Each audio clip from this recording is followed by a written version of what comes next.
los hedge funds largos de Nasdaq, cortos de SP500, cortos de bonos al mayor nivel de la historia. Esta locura, insisto, volvemos al término locura, porque no lo hemos visto nunca, esta situación. A mí lo que no me gusta es que hay un spread bastante grande a nivel de empresas, porque realmente te están aguantando el índice 4 o 5 empresas.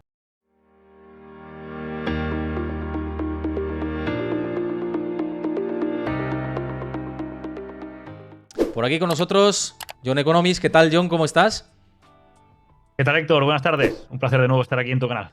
Como siempre, un placer. Y como decía y contestaba al usuario antes, digo, no, si el placer es mío de que puedas venir por aquí y charlar y conversar sobre cómo está la actualidad, que la verdad que no para. Oye, antes de comenzar, quiero recordar a la gente que me vea por YouTube, recordad suscribiros al canal y darle like y, por supuesto, dejar un comentario sobre lo que os parece todo esto, la charla que vamos a tener a continuación. Recordad que, pues eso, que las suscripciones, los likes, los comentarios ayudan a posicionar, así que os lo recuerdo. Y dicho esto, John, dato del PIB de Estados Unidos. Ayer te leí y decías, compartías las estimaciones de la Reserva Federal de Atlanta, que hablaban justo, más o menos creo que lo mismo, ¿no? 1,2 o 1,1% del PIB de Estados Unidos para el primer trimestre y ha sido 1,1%. ¿Qué te ha parecido esta lectura? Porque sobre todo la inversión privada se ha desplomado, que esto siempre es síntoma y preludio de recesiones económicas. No sé qué lectura puedes hacer de este dato y qué puedes decir. Bueno, decías tú que empieza el caloret y viene el caloret fuera y parece que también dentro del mercado, porque la cosa se está calentando. Y sí, ayer sorprendía cuando saltaba la estimación de la Fed de Atlanta, que rebajaba, claro, normalmente ajustan un poco lo que es el PIB, pero prácticamente lo desplomaba un punto. O sea, se preveía entre 2, 2 y pico según la info que mirabas, 2 y 5 la previsión más optimista, contando que era un 2,6 el anterior, pero a 1,1. Y dije yo, ostras, aquí ha pasado algo. Digo, algo han visto esta gente que no estamos viendo los demás. Después salta también Wells Fargo diciendo que sí, que 1,2, 1,1, hasta un 0,8 decía, depende qué información. Esto, ¿qué está pasando? Y lo que dices tú, lo que es la inversión privada se ha desplomado. Pero es que lo bueno de todo es que se está aguantando porque hay mucha inversión pública, como dices tú. Sí. O sea, que igual que el empleo, parte del empleo sabemos que está maquillado porque están contratando mucho a parte pública, también están maquillando parte del PIB. Imagina si no tienes esa ayuda o esa maquillaje por parte de la administración pública. Podría ser de locos este PIB. Entonces, claro, esto ya está demostrando claramente una desaceleración económica. Y en cambio, por contra vemos esto, y en cambio vemos que el deflactor del PIB y el core del PC, que ha salido también simultáneo, está en aumento, con lo que parece que la inflación del salario no afloja. Entonces tienes un problema guapo, porque si la presión sobre los precios no baja y es necesario que la Fed siga recortando la expansión de masa monetaria, tienes un problema. Pero es que, claro, fíjate los datos de M2 también que hemos tenido, ¿no? Con respecto a esto. Es decir, que no hayamos visto una contracción del crecimiento de la M2 tan grande desde 1929. Es que esto es para sujetar. Es verdad que hay que tener en cuenta muchos otros factores, ¿no? Pero el dato en sí, yo lo vi el otro día y digo, como poco hay que tenerlo en cuenta, y seguro que la Fed lo va a tener en cuenta para sus decisiones con todo esto. Entonces, a mí no me gustaría ser Fed ahora mismo, no me gustaría ser Powell, ni ser Bullard, bueno, Bullard no tiene derecho a voto, pero ni Kaspari, ni todos los que tienen, ni Bostic, ni todos los que tienen derecho a voto, ¿no? Porque tienen un papelón importante. Claro, ¿qué van a hacer, ¿no? Con este esquema que dices, con presiones de inflación que siguen ahí acelerando. Por otro lado, el PIB que también lo siguen, los datos de subsidios de desempleo, ojo, que también se han publicado y tampoco se ve que afloje. ¿Qué van a hacer? Subir. Se entiende, ¿no? Que de momento tienen que seguir por ese camino, pero subir con miedo, ¿no? Seguramente. Subir con miedo a romper algo que no esté ya roto, porque estamos diciendo siempre hace tiempo que van a seguir subiendo hasta que rompan algo. Claro, lo que dices tú, tienes la inflación apretando. Ellos, por mandato, tienen que cuidar el empleo y los precios.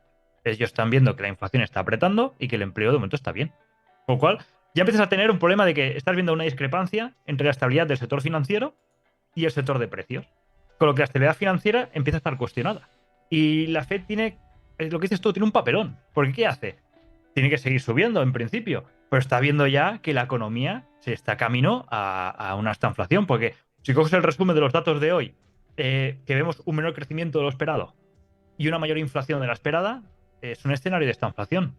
Si sigues apretando y collando con subida de tipos porque ves que la inflación, si no se te puede disparar, puedes crear un agujero fuerte. Y como decíamos, esto parece un chicle, y esto que podía o debía haber pasado a principios de año, se está como estirando un poco, y parece que va a venir de golpe. Y luego ¿cómo lo levantas? Este es un problema. Claro. ¿Qué lo vas a levantar? ¿Otra vez dotando de liquidez al sistema? Pues es que parece que es lo único que saben hacer, ¿no? Por lo Sí, menos esos lo que nos son. han demostrado. Yo creo que realmente la Fed acaba llegando a dos escenarios posibles. Y es que ves como. eh, o tiene dos fases. O mantiene los tipos, pero tiene que inyectar liquidez al sistema, porque estamos viendo que la economía se ha pegado un frenazo espectacular y espera que no empecemos a hablar después de lo que es el sector financiero bancario. Con lo cual, vale, decido mantener tipos porque quiero seguir luchando contra esa inflación que te está cayendo, más lento de lo normal, pero te está cayendo. Vale, yo no los mantengo, pero tengo que ayudar al sistema. Porque si mantengo, lo que no puedes hacer es mantener tipos y no inyectar, porque esto va a acabar feo. Pero claro, consigues con esto mantener los niveles del sistema, pero haces más pegajosa la inflación porque vuelves a hacer fluir dinero, entonces suele estar en un periodo un poco ese que decimos de inflación más alta normal, de ahí que puedan subir el target de inflación y unos tipos reales seguramente negativos. Vale, eso es un escenario. Mantengo tipos, pero inyecto. Lo otro que es, no, yo no quiero inyectar de capital, no quiero inyectar dinero, pero claro, tienes que desplomar los tipos de interés, que es el Mm. segundo escenario que se valoraba hace no mucho, de decir, bueno, la Fed va a llegar a junio y va a tener que bajarlos. ¿Por qué? Aprovecha que la inflación, que los últimos datos que estamos viendo, puede que empezar con el tema de Shell Editar, puede empezar a ajustarse y a bajar. Esta te cae y te ayuda a rebajar la presión bajando tipos, pero no puedes inyectar. Son los dos escenarios que tiene. No creo que tenga muchos más. El problema Mm. está cuál van a decidir porque los dos no suelen acabar bien y yo creo que seguimos en lo mismo. Nos puede llevar a un escenario de esta inflación. Yo lo veo clarísimo. Y fíjate, Jean Manuel, que decía por aquí por el chat, se hacía eco de lo que comentábamos al principio en la introducción, que he hecho mención a lo que comentabas por redes, y es de los agentes rusos estos que se han hecho pasar por Zelensky y habrían filtrado 2 subidas de tipos de interés. Bueno, esta filtración es más o menos lo que estaba esperando el mercado, ¿no? Que al final tengan una tasa terminal de en torno al 5,25% aproximadamente, ¿no? Más allá. Parece que no, y de hecho yo hablando con expertos de Estados Unidos, todos te dicen que la pausa va a venir después, que seguramente no haya recorte inmediato. No sé cómo tú ves esta posibilidad, que se lo he preguntado también por aquí a todos los invitados que han ido pasando, de esa pausa un poco más larga de lo que está esperando el mercado ahora mismo. Sí, de hecho, a ver, faltaría ver esta llamada cuándo fue, si realmente fue esta semana o fue hace un mes, pero seguramente fue Sí. después de la última subida. Entonces, lo que dices tú, ya el mercado descontaba una subida seguro y no descartes dos y después alargar tipos. Si hacen esta opción, es la opción uno, que es decir, bueno, mantengo tipos, llego hasta la cifra que siempre se decía que podía llegar, que es la cifra que has comentado tú, y una vez llegamos a esa cifra, pum, mantener, pero va a hacer falta hacer algo, porque si no se te va a pegar un frenazo a la economía brutal. Entonces yo creo que ahí habrá que hacer algún tipo de estímulo seguramente. Entra un poco en contradicción con el discurso que llevan hasta ahora, pero es la forma de que realmente consigas que la inflación siga bajando, mantenga los tipos y abandones un poco esa época de dinero gratis, que fue realmente el gran error que tuvimos en esta última década de esa época tan larga de dinero gratis. Entonces, bueno, Absolutamente. puedes mantener en línea con tu discurso, pero seguramente va a hacer falta estimular algo. Porque si suben con esa una o seguramente, posiblemente dos subidas de tipos y hacen pausa hasta final de año, la economía va a sufrir, va a sufrir. Yo creo que el segundo semestre de este 2023, si hacen este movimiento, visto cómo están tirando los números, y si que ahora hablamos de tema índice SP500 y de las Sí. SCAPs y tal, va a sufrir la economía. Entonces me extrañaría mucho que no provoquen algún tipo de estímulo económico. Entonces, por tanto, una o dos subidas en esa conversación telefónica lo veo factible perfectamente. Luego iremos a mercados, por supuesto que sí, y también con el Bitcoin, ese movimiento ayer que nos volvió absolutamente locos, ¿no? A todos los que seguimos los mercados, luego iremos también, por supuesto, a todo eso. Pero con esto que dices, fíjate, creo que además de lo que comentas, que tienes absolutamente toda la razón y que estoy plenamente de acuerdo con el análisis que acabas de hacer, hay que sumarle el efecto de la situación de los bancos regionales en Estados Unidos, que es un incendio que nos ha apagado. Parecía, ¿no?, que se había apagado. Muchos allí también me decían, bueno, esto se ha acabado, tal, o daba la sensación como de más tranquilidad. La mayoría, insisto, decían que no, que seguramente saltaran más cuestiones en relación con la banca regional. Y ya hemos visto con First Republic Bank, simplemente ha saltado las alarmas con un dato que en realidad estaba ya. Que es que hicieron oficial que se fueron más de 100.000 millones en depósitos. Claro, hacer oficial esto, pues la gente se lo tomó, el inversor, tanto institucional como particular, dijo, pues efectivamente se ha confirmado los temores que había y vamos a ver. Y este ruido esta semana va a seguir. Seguramente hoy está en tranquilidad porque mientras mantengan el hilo conductor de las conversaciones que mantienen con otros bancos para ver si se inyecta capital de alguna fórmula, con algún tipo de fórmula, pues más o menos va a estabilizar. Pero como venga una situación de no acuerdo, de tal, el gobierno se ha puesto de perfil de momento. No sé cómo ves esto, porque esto también es un catalizador de corto plazo que puede pesar.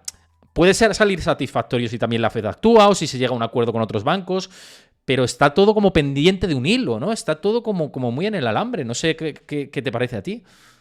Sí, la Fed parece que se ha puesto el gobierno se ha puesto en una posición dura, de decir, bueno, no os penséis que aquí todo el que estornude voy a salir yo a rescatarlo. A ver, a hacer un poco entre vosotros. Yo creo que está haciendo un movimiento un poco a lo póker, esperando que a ver si alguna entidad privada o otros bancos extienden la mano. Pero bueno, en su momento ya la extendieron, ya le dieron un fondo de 30.000 millones para evitar un poco la fuga de depósitos. El tema está que, claro, quizás éramos un poco ingenuos pensando que cuando iban a mostrar resultados no se iba a ver el boquete de la salida de depósitos. Porque realmente la gente que se fue inicialmente de ese banco no se fue por miedo. Se fue por el hecho, se fue buscando rentabilidades mejores. Por tanto, el que se va no vuelve porque ya tiene rentabilidad buscada con la subida de tipos que ha hecho la Fed. Entonces, no fue por un problema del banco. El banco no tenía problemas. El banco se lo creó el problema por la fuga de depósitos. Hasta ese momento no tenía problemas. Era un tema descalzo de plazos. El tema está, me está saliendo dinero a punta pala y me está generando el problema. Pero antes no había. Por tanto, la gente que se fue no se fue por miedo. Se fue porque dijo, bueno, aquí me dan un 1, me voy allí, que me dan un 3 o un 4, me voy. Esa gente que se ha ido no iba a volver. Por tanto, los resultados que ha presentado Republic Bank eran esperables. El tema está que quizás cuando lo han hecho ya oficial, la gente ha dicho, ostras, pues es verdad que se han ido 100.000 millones. Y ha empezado el temor que ha hecho la bola de nieve de que aún han provocado más y más salidas. Y claro, Republic Bank ha dicho, mira, si ya me costaba ya en la primera atacada, ahora ya no puedo, que alguien me ayude. De hecho, salieron a pedir ayuda y la Fed le dijo, no, digo, que te ayude algún colega tuyo y ya veremos qué hacemos si no sale Claro, nadie. es que además la otra vez ya les ayudaron 10 colegas suyos. O sea, Goldman Sí, sí. Sachs, Morgan Stanley, JP Morgan hicieron como reunieron liquidez y dijeron, toma, 30.000 millones y Sí. nada, te garantizamos los depósitos de corto plazo. Pero claro, han sido migajas eso. Y fíjate, te digo, con First Republic Bank, te digo, los retiros han sido todos digitales, porque las oficinas medio vacías, ¿eh? O sea, yo estando por allí, no había tensión, ni se palpaba esto, ni nada, todo muy tranquilo. O sea, que ha sido todo huida silenciosa. Con la digitalización que tenemos todos, pues Es que teclita y es eso, fuera. Hasta luego. correcto, la tecnología para lo bueno y para lo malo. Ahora yo desde casa, a base de clics, puedo manejar mis depósitos y sacar dinero y meter dinero para lo bueno y para lo malo. Entonces, ahora mismo las corridas bancarias que antes las podían bloquear bajando la persiana de la oficina o dar tiempo si era un fin de semana de por medio, ahora prácticamente en una hora, si corre la voz, tienes una corrida bancaria. Entonces tienes un problema Claro. para todos aquellos bancos que a raíz de medidas en su momento políticas por parte de política de Trump y compañía, dejaron a un 0% el tema que tuvieran que tener lo que es el depósito en caja de los depositarios. Y es un problema. Si ese dinero ahora no tienes de disponibilidad inmediata y tienes un éxodo de depósitos, tienes un problema porque con 4 clics se te va el 50% de tus clientes y tienes un problema. Y el tema está, a mí me ha sorprendido que cuando mostraron resultados, sí es lo que se esperaba. Lo raro ha sido la Sí, reacción, porque realmente sí. el banco no ha hecho nada diferente. El banco en sí era sano, estaba más o menos apuntalado con esa pequeña ayuda que le hicieron los bancos. El problema está que cuando la gente ha visto el agujero, que ya se conocía, ha dicho, pues ahora sí, ahora, como es oficial me voy. No sé, ha sido una reacción rara, pero demuestra que sigue estando bastante delicado todo, sobre todo el sector regional, porque depende mucho de un hilo, de cualquier meme, de cualquier noticia o de cualquier circunstancia, te la pueden liar gorda como no puedas disponer de ese cash disponible para poder amortiguar una salida de depósitos de ese nivel. Claro, es que mismamente Kenny Polcari, que es experto que ha operado durante muchísimos años en el mismo parque de Wall Street, que pasó por este canal y pude conversar con él, cuando hablé de la situación de Silicon Valley Bank en su momento, dice, es que claro, la situación ha cambiado ahora con respecto a lo que teníamos anteriormente. Ahora mismo con la digitalización, las corridas bancarias son a un clic de nada y antiguamente había margen incluso de las instituciones para actuar, decir, bueno, tenemos hoy, tenemos mañana, tenemos pasado y tenemos al siguiente. Ahora es cuestión Sí. de horas y esto lo cambia todo. Entonces por eso digo que lo tendrán, por lo menos la información a la que he podido yo tener es que las conversaciones siguen ahí, que por eso se han calmado y que mientras esto se mantenga, pues parece que sí que va a ir a buen puerto, ¿no? Pero está la duda, ¿no? Porque en cualquier Está momento la se puede duda. torcer. Porque Correcto. claro, No te iba a decir directo. que justo la otra parte, que son los grandes bancos, algunos que están negociando con ellos, bueno, yo con las fuentes que tengo de algunos, muchos, o sea, no están en las negociaciones directas, pero sí preguntan dentro, ¿no? Y se mueven y van diciendo. Y dicen, claro, es que las dudas de los equipos en los que están con estos también parece que pueden ser porque ¿qué ganamos haciendo esto, ¿no? Como entidad. Pues a lo mejor esperamos a que pueda estar a más precio de saldo, que es lo que yo creo que va a terminar pasando. Ya veremos, ¿no? Si al final es la opción B, que es el gobierno, o la Fed con ventanas de liquidez, o la opción A, que es a precio de saldo por parte de varios bancos o por parte de algún banco, decir, oye, tanto, pero ganas esto, ¿no? Con esta contrapartida. Ahora mismo yo creo que es eso, básicamente, el kit de la cuestión con todo esto. Sí, aparte, lo que dices tú, vas a pedir ayuda a una entidad que se ve beneficiada, porque los grandes han recibido parte de esos depósitos, con lo cual es una posición incómoda para negociar. Y el problema de todo esto es lo que decimos siempre, el famoso cadáver del armario. ¿Dónde está el cadáver? ¿Dónde está el cadáver? Y todos estamos mirando hacia los bancos regionales ahora, bancos regionales y bancos grandes. Y ojo con la banca en la sombra, porque la banca en la Sí, sombra, sí, el sí. otro día leía un artículo que realmente el 70% de los préstamos a nivel de usuario, de negocios, de empresas, los está proporcionando la banca en la sombra, que son los fondos de pensión, que son bueno, lo que no es sector bancario como tal, que tampoco está controlado por las normas bancarias. Y aún ahí es un poco más salvaje oeste. Esa zona, esa nube, ese sector, no está para nada controlado, está ahí que se está aguantando un poco por los pelos gracias a las repos que ha hecho la Fed sobre todo, y cuidado con eso, porque ahí no se está hablando, no está mirando a nadie, pero eso es un efecto dominó. Como empiecen los impagos y las deudas entre ellos, el volumen de deuda y de dinero y destrucción de dinero que se crea ahí es una Mm. espiral brutal. Y yo creo que ahí es un sector que por eso la Fed en parte cedió y dio esa ventanilla de descuento, también mirando hacia ese sector porque era realmente el sector que nadie está hablando y yo creo que el petardazo puede venir por ahí, más que por un banco regional y yo creo que en tema bancos grandes no creo que haya problemas. Banco regional sí que puede a lo mejor salpicar algunos más y dar más, pero yo creo que la banca de la sombra es lo que puede pegar el petardazo.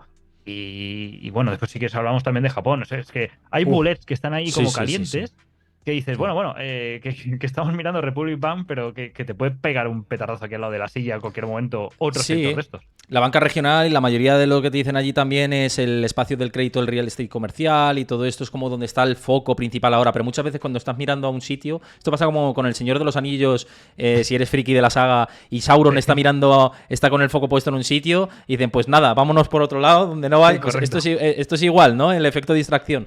Y Pero es seguramente el, tienes razón con todo esto, claro. Pero es que es el mercado en sí que también es como distinto, es como todo más agresivo, más rápido. Estamos viendo, por ejemplo, también el mercado de opciones, como todo es mucho más agresivo.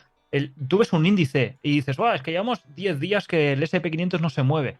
No es que no se mueva, es que hace lo que se llama la reversión diaria. Mm. Sube, baja, pum, y cierra plano. Y dices, ¿por qué pasa eso? Y dices, te vas al mercado de opciones y está viendo una brutalidad, una agresión, unos volúmenes en Es opciones, tremendo. sobre todo lo que está ahora de moda, 0DT, que te están Sí. pegando unos petardazos que dices, yo, por ejemplo, en opciones, y no es consejo de inversión porque es peligroso, por ejemplo, está siendo muy rentable últimamente vender volatilidad, porque el índice no se te mueve. Y si no se te mueve, todo lo que es venta de volatilidad es muy rentable. Porque el mercado no cae ni tampoco se te dispara. Entonces, la cuestión de esto es que yo no soy el único que está haciendo esto. Lo está haciendo mucha gente a nivel industrial. Y no solo retail, sino también a Sí, nivel de hedge funds. fondos, de Mm. gestoras y de Mm. grandes bancos que en parte de las pérdidas que estuvieron con los bonos en 2022 las están maquillando con los 0DTs y las opciones a corto plazo. Entonces, claro, el problema de esto es que los market makers, para frenar, para dar contrapartida a todo esto, lo que están haciendo es comprar, comprar, comprar. Por esto vemos a veces estos spikes en el índice y como son opciones al final del día que se cierran, tal como se compra, se vende, se compra, se vende. Entonces, todo queda ajustado, pero es todo muy agresivo. Es como que está todo muy salvaje hasta que, ¿qué significa? Cuando viene el problema, cuando viene un viaje fuerte en el mercado, crea un destrozo importante y empieza a ejecutar y aquello no para. Y realmente siempre se ha hablado del apocalipsis a nivel de volumen, de repos, de volcamedones. Cuidado, yo siempre miro el mercado de opciones, lo trabajo mucho y es peligroso. Yo estoy viendo cosas feas. Cosas no feas, sino que me da miedo. Porque veo Sí. que habrá un día donde los market makers dirán, hasta aquí hemos llegado, nos vamos a Y apartar. te cierran y adiós, te barren enseguida, ¿eh? Porque Enseguida. dirán, sí, porque dirán, esto es inaguantable, me estáis cargando unas posiciones que cada vez van a más y ya se ponen a. Ya cada vez ves que los market makers les cuesta más luchar por rascar esas comisiones que hacen del cierre y de la apertura. Y dices, como eso llega un día que digan, mira, aquí os quedáis, que os dé contrapartida, quién sabes, me aparto y empieza aquello a ejecutar en modo cadena, puede haber un destrozo. Y no quiere decir para abajo, sino en ambas direcciones. Y eso puede hacer mucho daño, mucha pupa al mercado. Porque yo estoy viendo una agresividad brutal en el sector de opciones. Y esto es como que se está expandiendo a todo lo que es el sector esto de la banca en la sombra, el día a día, los movimientos de depósito, todo como muy agresivo, mientras vemos que los índices están planos. Digo, hostia, qué feo porque esto va a acabar afectando el stock y cuando el stock le afecte va a empezar a arrastrar colaterales y veremos lo que pasó en las pensiones del Reino Unido, pero a modo planetario. Entonces será problemático.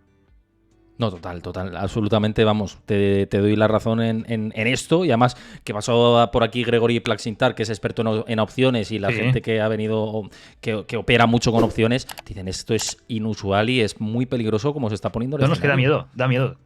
Da miedo. Sí, absolutamente. Oye, antes de seguir, quiero recordar a la gente nueva que estáis por aquí que podéis seguir el canal de Twitch si os gusta este tipo de conversaciones, charlas, tipo de programas que fomentamos por aquí, la información, el análisis y por supuesto que también la educación financiera, así que bienvenidos si os gusta y queréis seguir el canal de Twitch, que he visto ya algunos seguimientos por ahí, y también si queréis apoyar este contenido que os podéis suscribir con Amazon Prime gratis durante un mes, y si no creo que son 4 euritos, y nos viene muy bien al equipo que hacemos posible este programa, porque no soy yo solo, hay también más gente detrás de todo este proyecto, así que una suscripción también se agradece por vuestra parte, y también porque ayuda a Twitch a posicionarnos el canal. Y por supuesto que os unáis a mi comunidad de Discord. Ahí comparto información en tiempo real. Por ejemplo, los datos de PIB de Estados Unidos en tiempo real los teníais. Gráficos de interés, análisis, debates con vosotros. Pues una comunidad ya de más de 1.400 personas. O bueno, más no, pero muy cerquita de 1.400 personas. Así que animaos y uníos, que os va a gustar. Dicho esto, voy a ir a alguna pregunta que nos han dejado antes John por aquí. Luego vamos al tema de mercados y el tema Bitcoin, que también quería comentarlo contigo. Nos preguntaba por aquí Hokama44, que es habitual del canal, gracias por dejar tu pregunta. También al resto del chat os invito a que comentéis. Comentad, que siempre me gustan leer los debates y las argumentaciones que tenéis unos y otros. Nos decía que con la crisis financiera tendrá la Fed que dejar de subir tipos y en pocos meses, acompañado por las elecciones, habrá estímulos para levantar la economía estadounidense. ¿Qué opináis? Te lanzo yo a ti la pregunta directamente y ahora entramos si quieres. ¿Qué opinas tú con lo de las elecciones y si estimulan la economía viniendo elecciones, etcétera? Una cosa es la parte económica, la Fed, y ahí podríamos debatir la independencia que tenga su organismo, porque de hecho, Powell fue nombrado por Trump y continuista con Biden, lo cual, que eso no es una dedocracia. Y otra cosa son las elecciones. Las elecciones, yo creo que a Biden lo que le interesa es que el empleo no se le caiga y que no se le dispare el petróleo, porque le crea dos problemas. Como se le caiga el empleo y se le dispare el petróleo, a los americanos cuando les toca es el tema de gasolina, bueno, de combustibles, y eso provoca subida de precios y si encima no tienen trabajo por donde escoger es cuando se cabrean. Yo creo que ahí es donde está realmente el control por parte del que está preparando las elecciones. Es decir, bueno, me estoy reventando las reservas que tengo de petróleo, que están a niveles que no se veían, bueno, ya están por debajo de niveles que son preocupantes para tener garantizadas una posible guerra y que tengan cubierto toda la flota naval, que es la parte fuerte de Estados Unidos, y ya dicen que está por debajo, con lo cual ya estamos en cifras que no deberían tocar y las siguen tocando. Eso demuestra una situación un poco de necesidad por parte de los que mandan, de que necesitan controlar el precio del petróleo, porque se le dispararía la inflación con los precios. Y segundo, el empleo. Bueno, generando lo que hemos hablado, seguramente por la parte pública están generando empleo, lo están maquillando y aparte están aprovechándose de esa demora que tiene el dato. Con lo cual, yo por la parte de elecciones creo que están focalizados, como decíamos antes, con el ojo de Sauron, Sí. en tema empleo y que no se les escape el petróleo. A nivel de si eso puede llegar a afectar a la Fed, bueno, ahí cuestionaríamos si el organismo es independiente. La Fed, claro, tampoco quiere hacer un destrozo a nivel financiero, pero tampoco puede escaparse la inflación, porque ahí sí que el objetivo es mutuo de las dos partes. Por lo tanto, sigo viendo una o dos subidas, la pausa, y lo que te decía, un escenario de bajada brutal de tipos, siempre y cuando no decidan estimular la economía, o si deciden estimularla, entonces sí que puede mantenerse la pausa bastante tiempo. Pero yo creo que se fijarán sobre todo por parte de los poderes gubernamentales empleo y petróleo. Eso yo creo que es donde están mirando y mientras eso lo tengan más o menos controlado, quizás no inciden mucho en la faena de Power. Y luego por la parte estímulos, por añadir algo a lo que has dicho, que además coincido, además ya sabes que coincido bastante con los análisis que haces, es decir, mis análisis coinciden con los tuyos, yo añadiría a todo esto, por la parte estímulos, que ciertamente Biden no lo tiene tan fácil a nivel de políticas económicas que puede implementar por las mayorías que tiene a nivel de las cámaras, ¿no? Y que muchos congresistas del Partido Demócrata son más del ala, dentro de los demócratas más moderados, que hay determinados estímulos con los que no concuerdan. Y ya ni os digo la parte de los republicanos, ¿no? Que además está muy trumpizado el Partido Republicano y van a estar opositores absolutamente de todas las políticas económicas que quieran sacar adelante la administración Biden. Entonces lo veo difícil por lo que ha comentado John, también por parte de la Reserva Federal y por el foco que tienen en el desempleo y en la parte de la gasolina, que de hecho se están comiendo las reservas estratégicas de petróleo y ya están en mínimos desde los años 80, ojo, y va a seguir tirando de las reservas. Esto está claro, hasta que no vengan, hasta que no acaben las elecciones, seguramente mantengan ese petróleo aletargado y luego ya veremos. Esto también hay que tenerlo en cuenta, de que cuando ya digan, hostia, vamos a dejar de tirar de reservas, a ver qué pasa con la parte de la energía y a ver cómo afecta todo esto sobre la inflación y sobre la demanda general en todo el planeta, ¿no? Esto por hacer una aportación con respecto a todo esto, que yo creo que es verdad que me parece difícil, ¿no? Estimular así como tal en el corto plazo, primero por parte de la Fed y segundo por parte del gobierno, ¿no? Eso lo veo difícil, a no ser que venga una recesión grave que no estamos viendo en este momento, la dimensión de depresión, incluso te diría, más que de recesión económica. Pero bueno, simplemente es mi valoración añadida a lo que tú has comentado. Y fíjate que también nos preguntaban por aquí, esto es un poco cambiar de tercio, luego después de esta pregunta vamos a los mercados directamente, pero Inverclever, muchas gracias por comentar por el chat, siempre os agradezco muchísimo que comentéis. Dice que qué opinamos de la noticia de Funcas de que han previsto un Euribor al 4% en Europa al menos 2 años. Yo no he visto lo de Funcas, o sea, la verdad no me pilla un poco a pie cambiado esta noticia. No sé si tú lo has podido echar un ojo, John, ¿y qué te parece esta previsión? Lo he visto por encima y bueno, me hace gracia porque sobre el papel está muy bonito. Pero claro, un 4%. 4% eso es que no haya crisis, ¿eh? Hay que tenerlo en cuenta. Es el problema. Sí que es verdad que hay una batalla de polos aquí en Europa, entre el norte y el sur. Claro, el norte tiene una inflación que está apretando y tienen pérdidas de poder adquisitivo porque por una mejor gestión tienen menos deuda, entonces les interesa proteger un poco lo que es el valor del dinero y no perder tanto con inflación. En cambio que el sur, como somos más de gastar y sabemos que la deuda es impagable, de hecho nos beneficia el hecho de que bajen los tipos, porque si no van ahogados pero a un nivel estratosférico. Entonces, claro, el problema está, un Euribor al 4%, bueno, sí, está bien bajar la inflación, pero te crea unos problemas gordos, sobre todo de polarización dentro de Europa.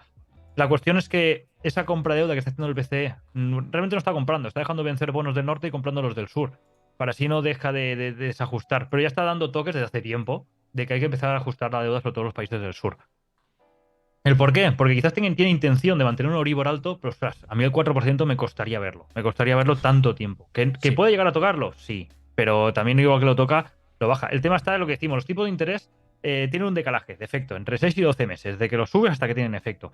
Ya estamos viendo que la economía se está resintiendo. Y Europa siempre va un poco pues, por detrás de Estados Unidos. Estados Unidos ya está pillando. Por lo tanto, estamos viendo ya que seguramente la subida de tipos que salga la semana que viene por ambos bancos centrales no va a tener efecto hasta aquí medio año o 12 meses. Y quizás esa subida de tipos la bajas antes de que dejes que haga efecto, porque ya estás viendo que la economía se te está tirando encima.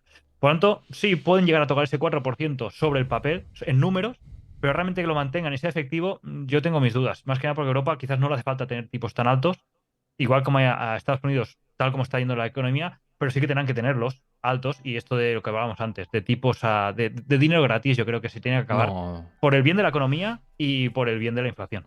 Te diría que tipos en Europa entre el 1 y 2,5 así, o 1 y 2 durante un tiempo lo veo plausible, ¿eh? Pero no en el mantener un Euribor al 4 quiere decir tipos al 4 mucho tiempo, una pausa de 2 años además, o sea, sí. Y sin crisis económica de por medio que haga que Lagarde baje tipo, no lo veo, o sea, sinceramente. El problema, claro, es lo que dices tú, el problema está que al norte te lo aguanta, pero el sur no te lo aguanta. Entonces, cuando ya dejas ya de anestesiar el sur y se te empiezan a disparar las primas de riesgo, te sale más a cuenta bajar el Euribor y arriba hacer algún apaño. Pero no, al 4%.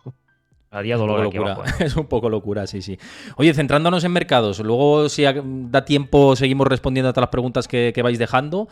SP500, con este contexto que hemos estado comentando, bueno, habría que comentar incluso SP500, Nasdaq y Dow Jones, que Dow Jones con el peso de los financieros también puede ir diferente. Nasdaq con las tecnológicas que están ahora mismo repuntando por los resultados empresariales mejores de lo esperado, también habría que cocinarlo aparte, y SP500 por el conjunto del sentimiento global, ¿no? ¿Cómo ves cada índice en Estados Unidos? Es verdad que además, el otro día lo comentaba por aquí con Cárpatos, ¿no?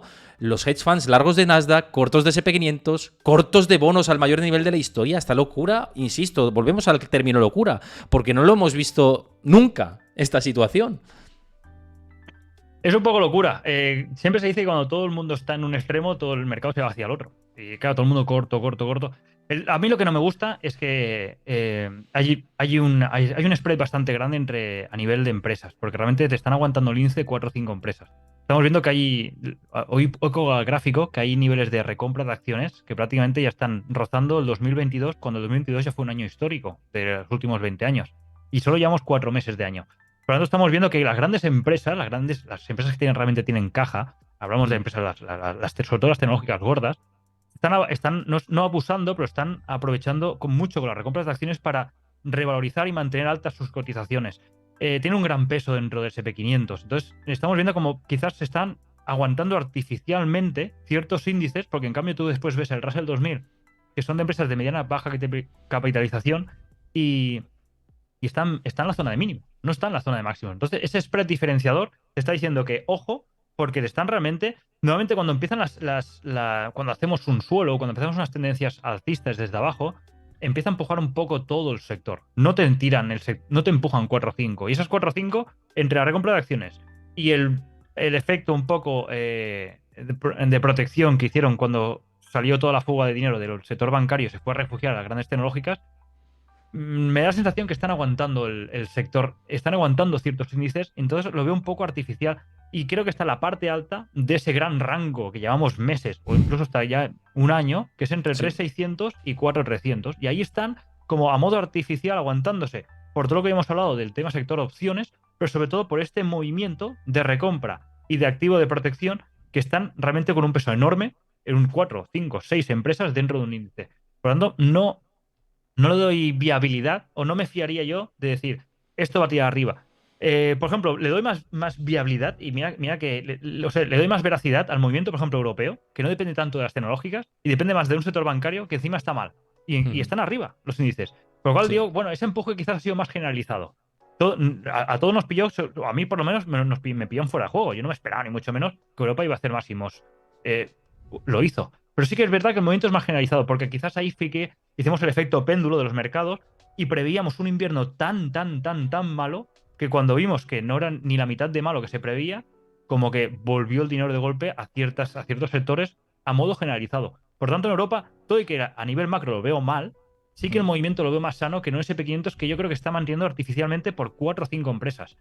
Y, Sí. y, y así sí miramos tema índices, pero a esto sumando, por ejemplo, lo de Japón, yo te digo, Japón, mañana es un día importante y no estamos hablando quizás mucho, Es pero verdad. cuidado mañana viernes, que es clave, porque es la reunión del Banco de Japón y declaraciones de política monetaria con el nuevo gobernador. Como Japón es para para darle de comer aparte, porque es el único banco que no ha hecho ningún ajuste en tipo de interés.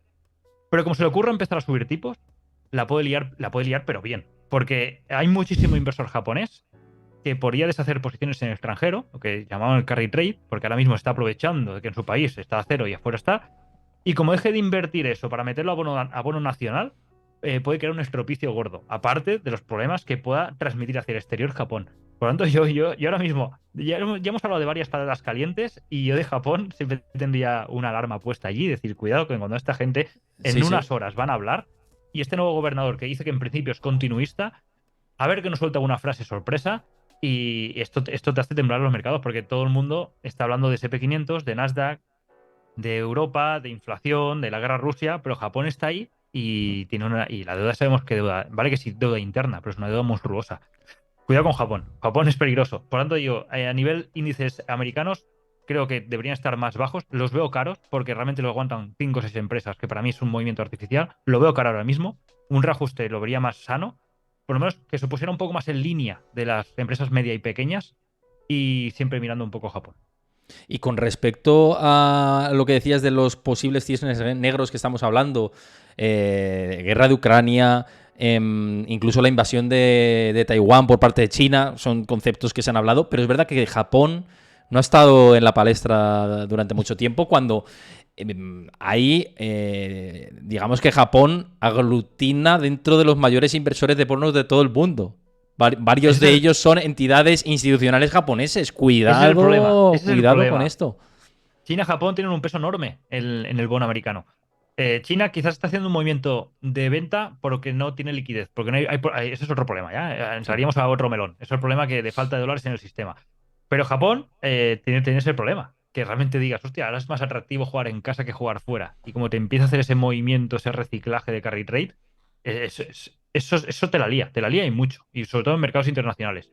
Por eso digo que Japón, como le dé al hombre por decir, vamos a subir tipos, y por poco que sea, el efecto puede ser bastante, bastante mariposa. Mira, justamente hablando de todo esto, Bull Stocks dejaba un comentario antes que me ha parecido muy interesante, que lo voy a leer. Dice: lo que estamos presenciando con las letras del Tesoro a 4 semanas es igual que 2008, dice. La demanda de colateral de calidad está disparada porque hay temor a riesgo crediticio y todos quieren recaudar efectivo en forma de póliza de seguro de liquidez. ¿Qué te parece esto? Que a mí me ha parecido Correcto. interesante. Sí, los bonos a 4 semanas son el colateral de mayor calidad. Y Ujú. aparte, eso se junta junto con que lo del techo de deuda. El techo de deuda la estamos viendo como el bono a un mes, el de 4 semanas está disparadísimo y el de 3 meses está abajo. ¿Por qué? Porque la gente tiene miedo, porque aún hay temor, hay dudas de que se renueve ese techo de deuda. Sí que es verdad que hoy leía que van a llevar al Senado del Congreso ya una ley para ampliar, pero lo que decías tú, no tienen mayoría, por tanto van a tener problemas seguramente para renovarla. Sí que es verdad que ha habido un aumento en ingresos por el tema de los impuestos que han hecho ahora y eso les puede dar un poco más de aire a este techo de deuda. Aire es que lo alarguen un poco, pero siguen teniendo el problema de techo de deuda. Entonces, por eso, las letras a 4 semanas, que son las de máximo calidad como colateral, se junta que está todo el mundo metido ahí porque a 3 meses no se fían. Cuando a 3 meses tengan un poco una visión más clara de lo que pasa con el techo de deuda, seguramente veamos una pivotación. Pero claro está que ahora mismo el colateral de calidad más solicitado en el mercado, sobre todo en repo y de compañía, es el de 4 semanas. Ujú. Mira, una pregunta que también había entrado para ti, que te voy a leer ya que te la hacían. Dice: hola, una pregunta para John. En uno de tus vídeos decías que había una cosa que era la clave del trading o el secreto, pero que no querías desvelarlo en vídeo. ¿Se puede ya decir? Dice. Me imagino que si era secreto no se podrá decir tampoco, ¿no? Mira, ampliaré información. Pero el problema del por qué no lo digo, y esto lo he dicho en pequeño comité cuando voy a eventos y la gente me pregunta, digo, porque es un detalle técnico a la hora de operar que si se dice, parece fácil. El problema está, no lo digo porque la gente no indague o no investigue, lo digo porque hay gente que vende cursos que añadiría ese aspecto. Y si lo añades sin saber trabajarlo, es una bomba de relojería. Ese es el problema. Y solo puedo dar pistas de que es relacionado con la gestión del riesgo.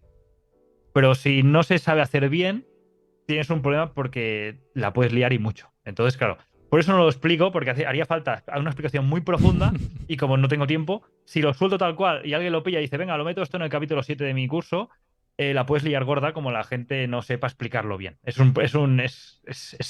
eso, simplemente es eso. Las cosas requieren su explicación y su tiempo. Así Sí, que nada, sí. echad un ojo tanto al canal de John como a las explicaciones que da John. A los que estéis por aquí, que seáis de mi comunidad, si no seguís a John en YouTube o en sus cuentas de Twitter, etcétera, aprovecho para decirlo que ahora os pasará Chris por ahí por el chat los enlaces de sus comunidades, de sus redes sociales, etcétera, y sobre todo seguid el canal de YouTube, que hace vídeos muy guapos y que merece la pena que le echéis un ojo. Por cierto, os ha pasado también Chris por ahí los enlaces de los partners del canal, echadles un ojo también, las plataformas de inversión que son patrocinadores de este espacio, echadles un ojo, que tenemos ahí alguna promoción además, así que eso, mira, ahí tenéis el Twitter de John y también os pasará el canal de YouTube ahora.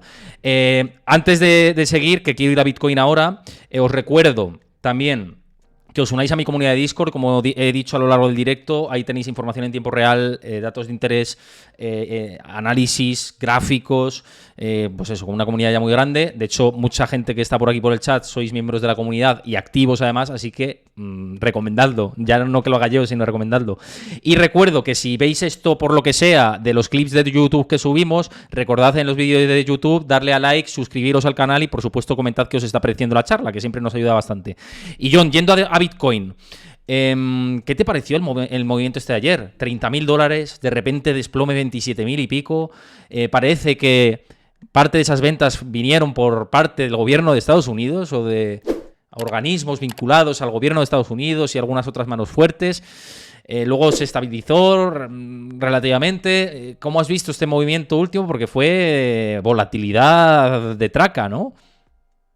Pues sí, mira, justamente me pillo en la cama viendo la peli de Narnia con mi hija. Pero como buen enfermo, como buen friki, tengo siempre el móvil al lado con las alertas. Y empezó a petar aquello y digo, ¿qué está pasando? Digo, si me he Sí, ido sí. del ordenador con todo tranquilo. Y veo el velón y digo, Dios. Y le digo a mi hija, ahora vengo. Y me fui a mirar el ordenador un poco a investigar. Y en principio esto viene, en parte por lo que comentas, todo vino a raíz de una alerta de Arkham, que es una... bueno, para simplificar, es tema métricas on-chain, que va detectando movimientos de billeteras. Y detectó unas transferencias de billeteras asociadas con MTGOX, que fue un exchange que sufrió unos robos bastante importantes hace unos años y tiene unos saldos de Bitcoin pendientes que en principio debe de devolver a los clientes. Y eso siempre se dice que va a ser esta semana, va a ser la que viene, pero siempre se alarga, nunca se produce. Pues de esa billetera se produjeron unas transacciones. Aparte de esa billetera, también movimientos de otras billeteras asociadas con el mercado norteamericano. O sea, con el gobierno norteamericano, que va incautando y va pegando palos a la gente que hace cosas malas y se queda con los bitcoins y siempre se presupone que algún día los va a vender, porque es lo que dice que los quiere vender. Entonces, claro, se produjeron esas dos cosas, saltó esa señal, esa alarma y fue lo que produjo el pánico. Pero realmente no sé si esas ventas realmente fueron directamente por esas dos entidades o fue realmente porque activaron algoritmos o pánico o algunas ballenas gordas dijeron, ¡buah! Esto se viene abajo y vendieron y claro, como tienen unas bolsas enormes, cazaron. Pero realmente vino por... yo creo que se desencadenó por esa alerta. Y después vimos que acaba recuperando. No sé, es extraño. Fue un movimiento un poco extraño que lo he estado mirando durante ayer noche y esta madrugada y no tengo más información que esa. Pero realmente no se demuestra. Yo creo que realmente MTGOX lo único que hizo fue movimientos. Ah, también se comenta que son movimientos de ciertas billeteras que están en franjas o en zonas geográficas europeas que a raíz de ley MICAS y compañía son movimientos más que nada a nivel fiscal, sobre todo. Pero no se registra, yo por lo menos no he detectado ventas directas asociadas junto con esas entidades. Con lo cual, en principio fue quizás más un food puntual de ojo, ojo, que esta gente puede vender, que no más de un movimiento real. De hecho, estamos viendo que se ha recuperado parte de esa Sí, caída. sí, sí, sí. De hecho, ayer incluso prácticamente llegó a recuperar en el máximo, en la vela máxima de ayer, lo tengo aquí en pantalla, llegó incluso a cotizar en 30.000 otra vez, en 29.000 Sí, largos. O sí, sea, una locura. O sea, ayer subía un 5, después se pegó la bajada y que llegó hasta no sé qué. Una locura. O sea, digno de un mercado 0DT. Que por cierto, cuidado, porque a finales de mayo abren el mercado 0DT para Bitcoin.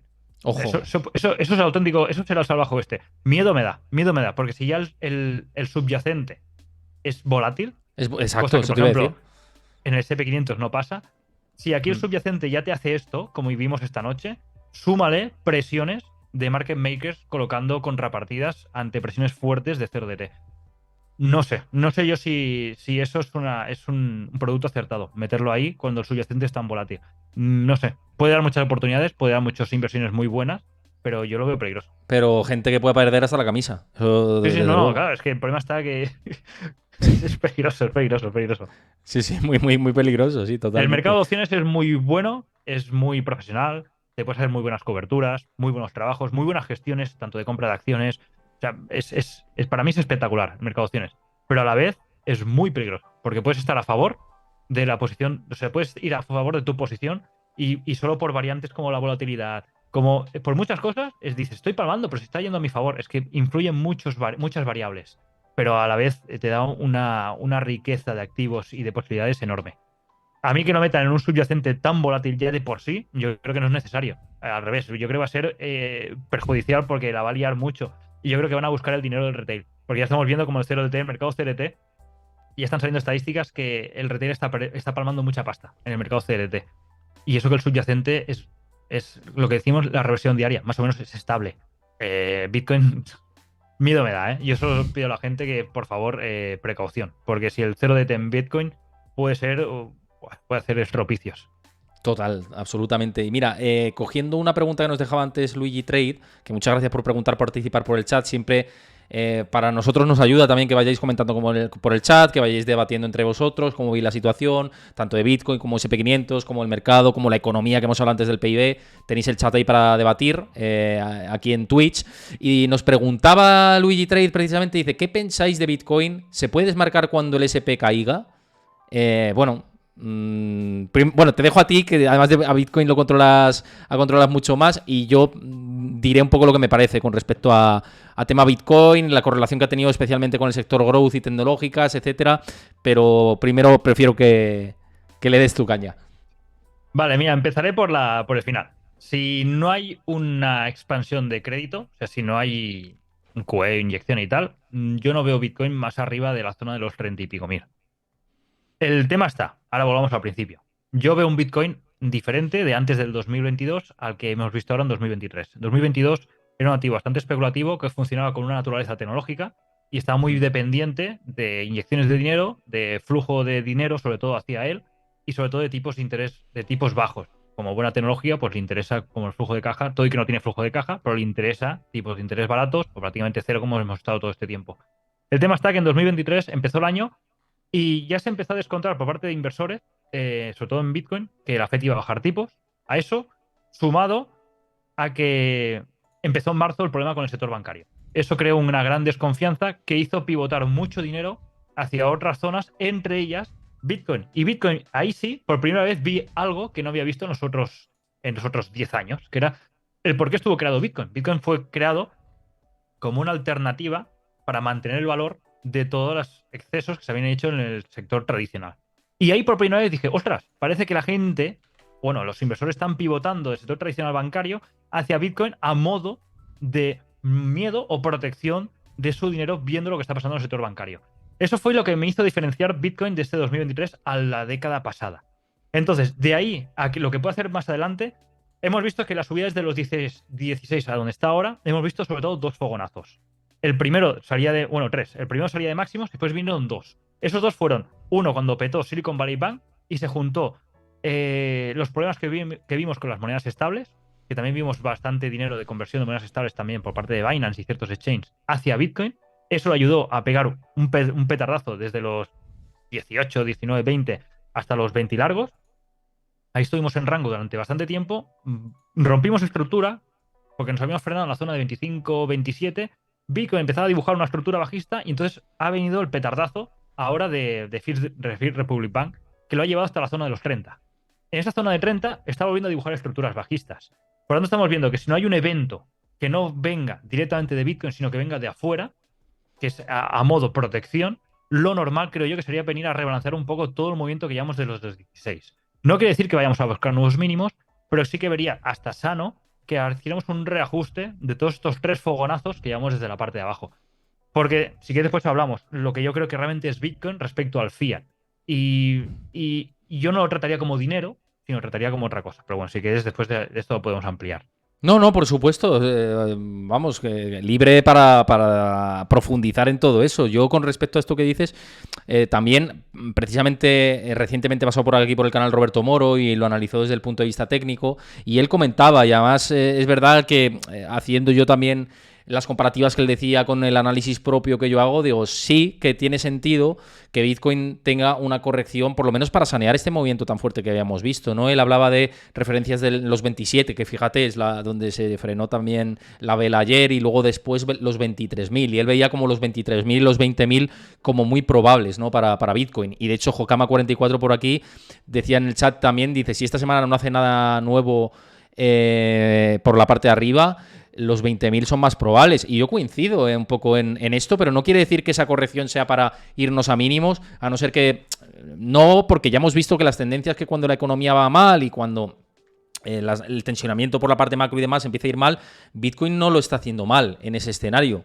de momento, por lo que dices tú de las inyecciones de liquidez y de la entrada de dinero institucional como método de refugio, ¿no? Sobre la situación de la economía en general. Entonces, sí que veo como una corrección sana dentro de una tendencia alcista y que quizá, que se nos olvida un poco, y lo he dicho también con otros activos, como incluso en el SP500, con otros subyacentes, como el índice de referencia de Wall Street, es que lateralice la tendencia. Es que no podemos descartar que a lo mejor se tire un tiempo lateral, que ya lo hemos visto en otros momentos en Bitcoin, y a lo mejor podemos ir a un esquema de manejarnos entre los 20 y 30 mil dólares. ¿Por qué no?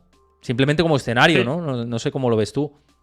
sí, correcto. Si yo realmente, sí que es verdad que a corto plazo, entre diario, puedes meter largos cortos, Claro, prácticamente claro, a claro. diario.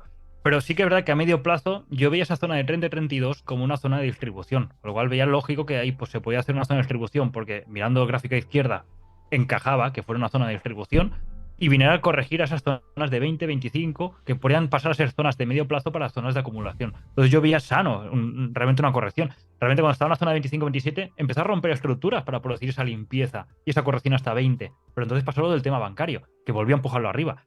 Con lo cual estamos, bueno, en la siguiente zona así de distribución que nos ha llevado otro evento externo a Bitcoin, pero seguimos estando otra vez empezando a romper estructuras y en principio, si no hay otra insuflación de dinero por un evento externo, debería corregir. Yo lo veo como un movimiento sano, ¿eh? No quiere decir lo que dices tú, que tenemos que hacer nuevos mínimos, pero forma parte de las subidas descalonadas. No, esto no sube como a modo cohete, a modo meme. Bueno, en el pasado sí, a veces lo ha hecho, pero si ya empieza en teoría a recortar ese margen de volatilidad y a estar como un movimiento más inestable y tener una capitalización más grande, debería empezar a moverse más lógicamente y no tanto a fogonazo. Ujú. Y esto último que decías de cómo concibes a Bitcoin y demás, si quieres explayarte un poquito antes para irnos al final del Sí, programa y comentar un poco todo esto, porque seguramente a los que nos están viendo les va a interesar. sí, aquí siempre es. Yo a veces pienso o creo un poco de polémica cuando se dice, no, es que Bitcoin realmente es dinero o viene a sustituir al fiat. Digo, no, no. Yo para mí Bitcoin, al igual que el oro, es dinero duro. Y para mí el dinero duro no se gasta. Por lo tanto, no me interesa que sea dinero. El dinero duro no se gasta y se guarda. Pero, por tanto, yo creo que es necesario otro activo que utilicemos como vehículo de transmisión para realizar esos intercambios. Y para mí el ideal, a día de hoy, es el dólar, porque es el mejor sistema de transmisión con alta velocidad como dinero y es aceptado, bueno, tiene todas las características como dinero. Y por eso es fundamental que se facilite la liquidez al sistema. Por eso cuando se habla de, no, no, que caigan todos los bancos, que caiga el Ponzi Fiat, digo, no, porque es la liquidez necesaria. Mira, el sistema para seguir creciendo no puede ser deflacionario. Y el dólar contra más caro es, más complica el acceso a liquidez y al colateral. Por eso, contra más barato es, caídas del dólar no quiere decir que oh, ya sé, eso se monta, Estados Unidos se viene abajo. No, no. Es mejor para el sistema. El dólar barato es mejor para el sistema, es más accesible. En mi opinión, por eso, a veces es un poco contradictorio, porque yo soy favorable a Bitcoin, pero para mí también el dólar es ideal, porque yo creo que es necesario y en mi caso lo tengo como eje central de toda gestión de cartera, porque me facilita precisamente eso, la liquidez, la velocidad, la aceptación. Yo no tengo fiat, yo no acumulo fiat, porque sé que su naturaleza es perder valor.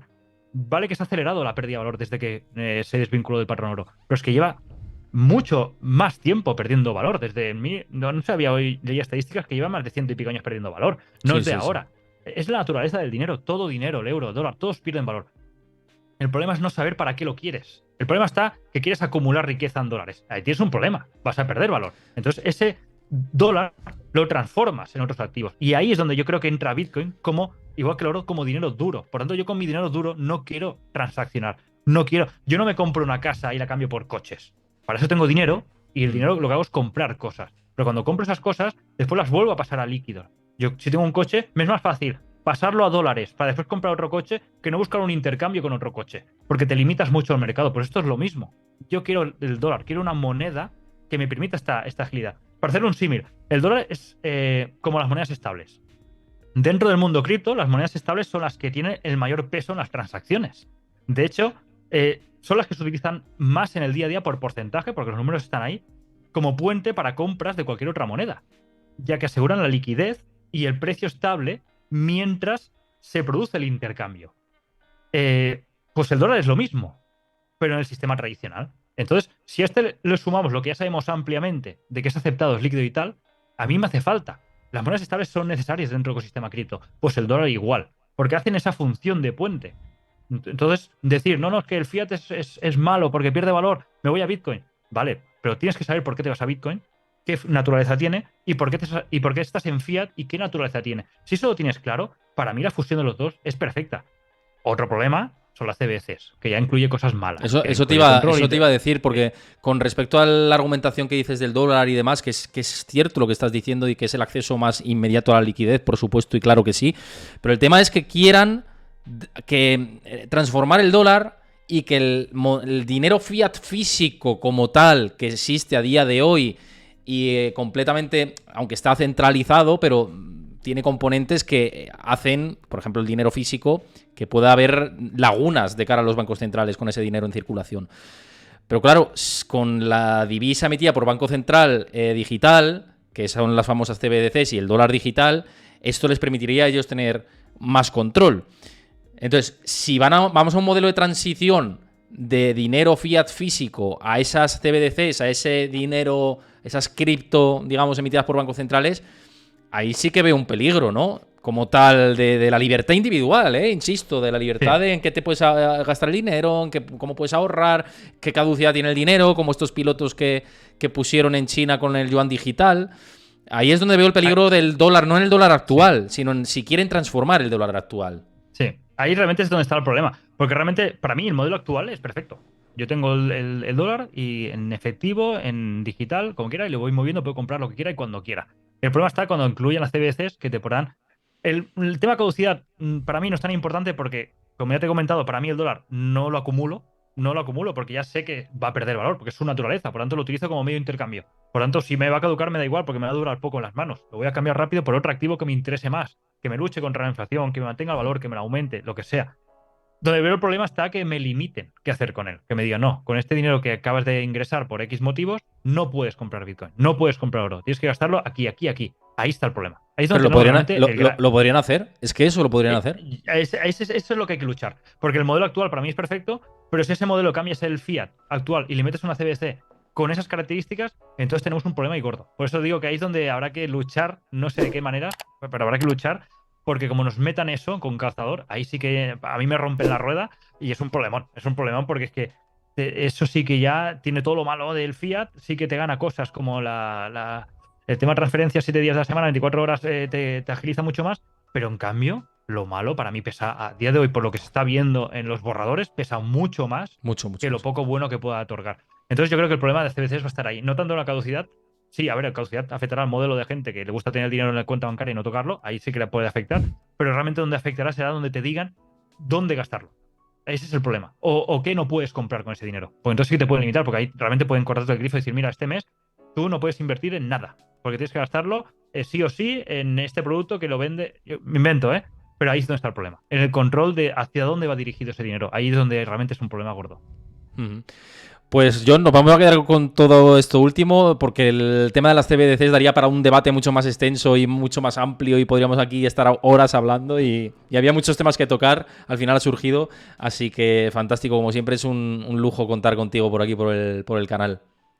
El lujo es mío, Héctor, siempre estoy aquí muy cómodo, ya me noto como si estuviera en casa y para mí siempre es un placer venir aquí a charlar contigo, los temas son muy interesantes, llevas el guión de la charla muy amena, muy bien. Y nada, un placer, porque aparte es un canal donde vienen auténticos monstruos y leerme. Y tú eres uno. Y tú eres uno de ellos. Leerme a mí en la plantilla al lado de gente como Cárpatos, Gil, Gustavo y compañía, Edgar y digo, es alucinante que esté yo por ahí.